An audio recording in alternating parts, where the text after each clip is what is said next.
o'clock. It's my father's voice. Thursday afternoon. Emerson Radcliffe. I'm going to attempt to record.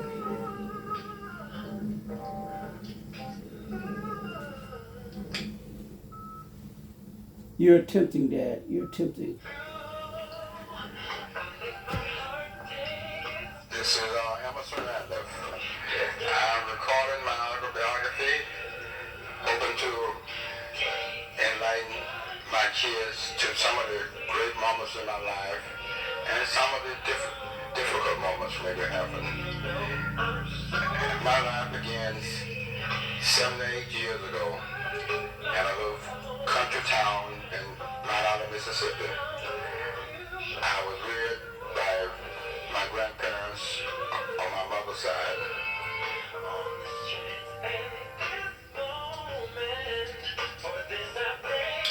Go ahead, Dad. Go ahead.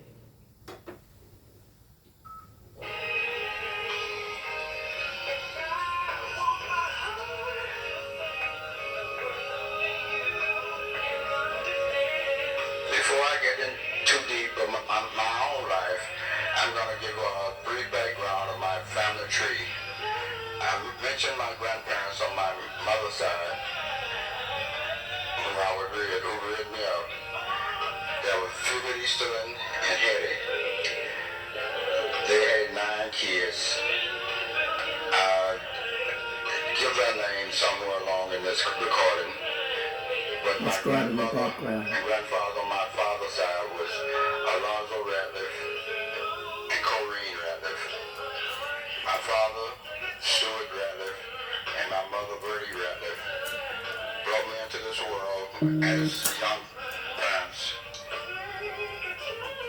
Briefly, they were separated. I say briefly because I don't know what period of time they divorced, but they remarried the year that I finished high school, and they stayed together during the duration of their remaining life. Memories, y'all. They seemed to be very happy going back together. They were meant for each other.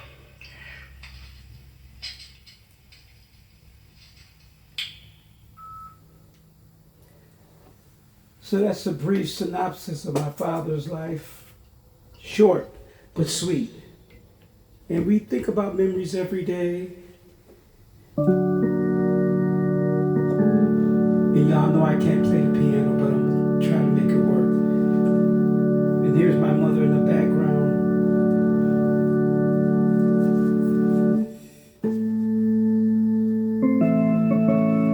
It's my brother Kahuna Ratliff. He was a Marine.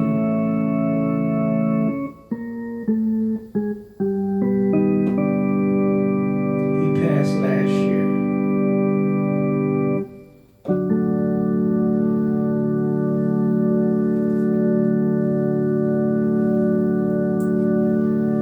Here's dear old mom.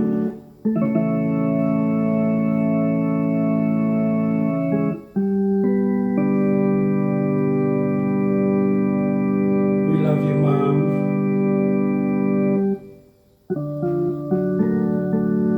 All of y'all, don't forget your mamas and your daddies. Because one day,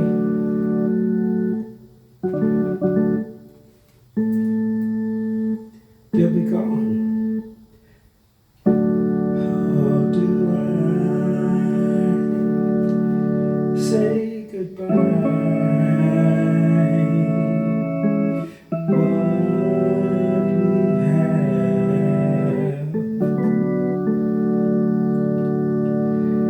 The good times that made us laugh away the bad.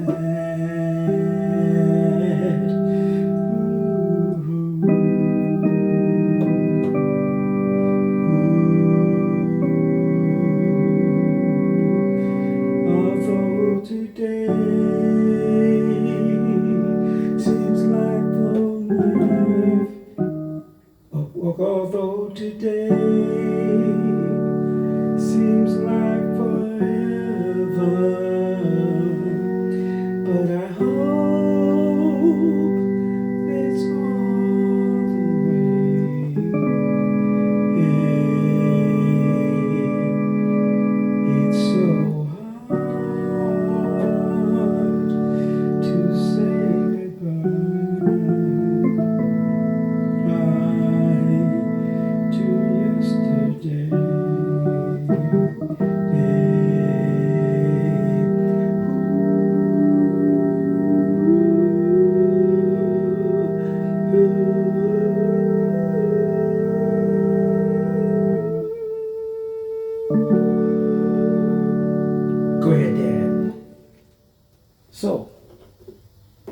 is my last verse for my father, Emerson Ratliff.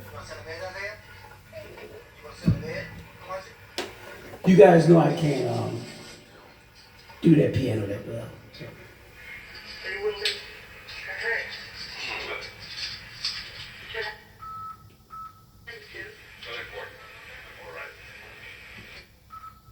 Let's go with Emerson. There we go. I don't really know the period of time that I was found myself, but there was such dissatisfaction in my childhood. I was a chubby, considered dumb guy.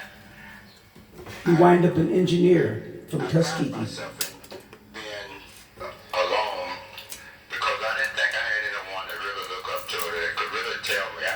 In other words, I didn't think no one was smarter than I, but book learning, it always came down to I was dumb.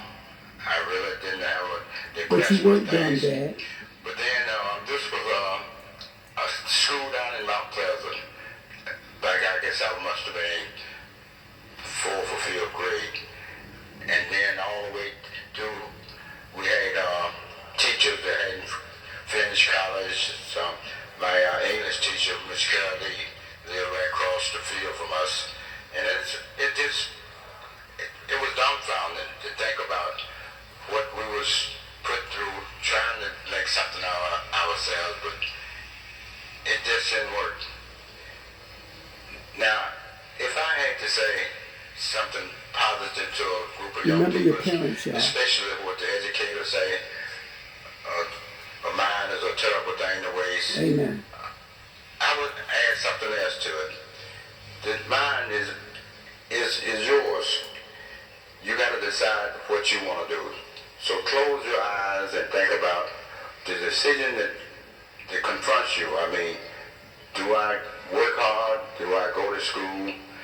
And this is what I want to say about myself. Rest in heaven, Dad. I didn't close my eyes, but I had made a decision that I was going to be something, even though I didn't have the foundation for it.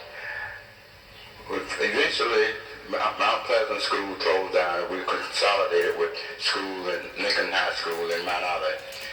And I think I was in about the 10th grade, and I still was a little backwards kid. And I took up coaching the girls, and a girl in my class with Winter Jill, she considered me as her play brother. And she helped me get my lesson. As a matter of fact, all the essays or whatever we had in English, she would write them for me. So that's one of the things that I saw as holding me back. And I was so displeased with myself. Whenever the graduation for the 12th grade came along, everybody was in the church practicing for the graduation. And one of the kids came and told me, "Randall, you supposed to be over at the church." I said, "What for?" He said, "For graduation practice."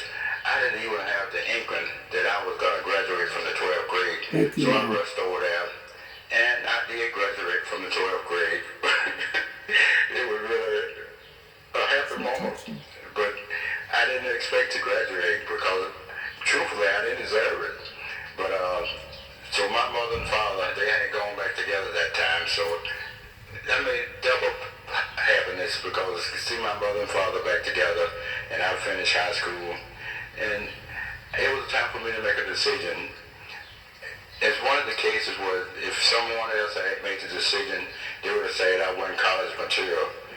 I should be, get a job, plowing a mule or something, because I definitely didn't fit the grand Preach the story, going Dad. to college. But anyway, I applied to Tuskegee,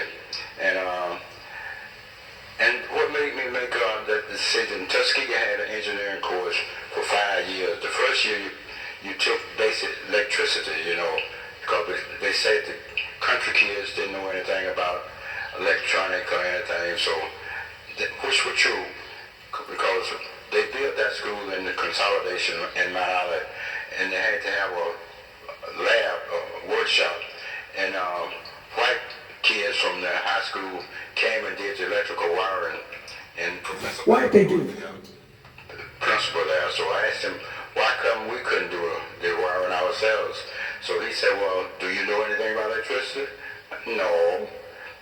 And we didn't have nobody that teach us, you know. So that was one of the main things that got me to thinking about engineering.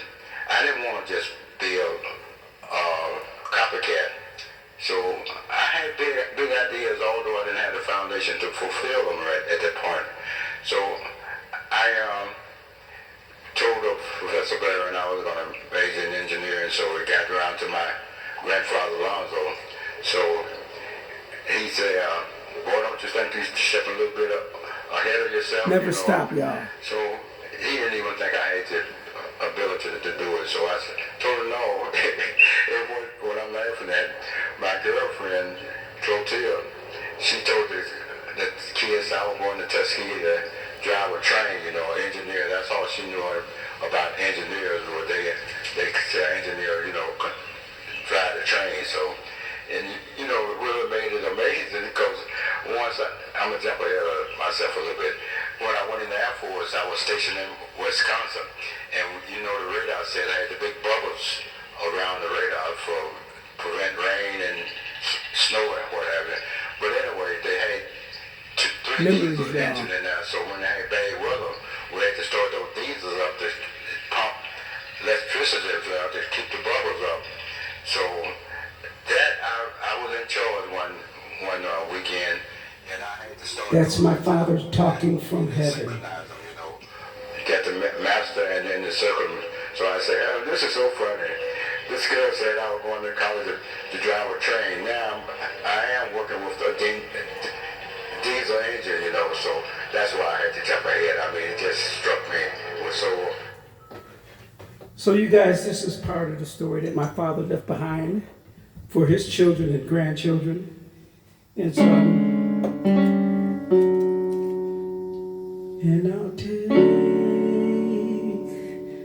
with me the memories,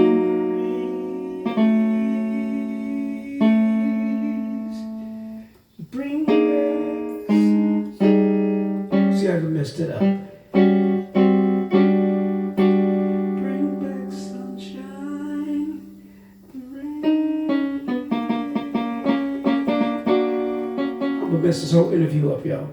So you know what I mean. But anyway, the story is my father and mother was our legacy. They left behind a legacy of engineering. My brother Kahuna, the late Kahuna Cohen Ratliff, he was an engineer himself.